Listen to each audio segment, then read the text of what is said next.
Hello everyone, I am teaching 100 plus unique web application security issues in just 20 hours. With this course you can apply for security testing jobs or you can do bug bounty from home. Watch from lesson 0 guys, otherwise you will not be creative. Search in YouTube Uday Datrak bug bounty. This is a separate playlist to learn in 20 hours. Hey guys, I have covered the user enumeration in like 10 plus ways guys, around 10 ways. Now I'm not going to show in different methods guys. Can user enumeration be possible in GET request guys? Yes. Can user enumeration can be done through hidden form fields guys? Yes, you also need to check for user enumeration on the hidden form field.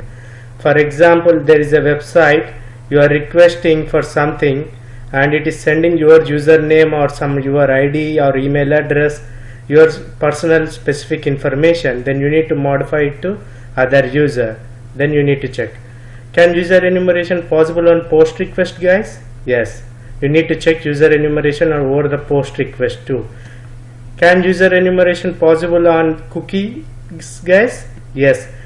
Let's say there is a cookie like name is equal to your username. You need to modify it to another username too guys, because I don't want to make a similar thing over and over guys, because now you guys are very good with understanding with some of the basics.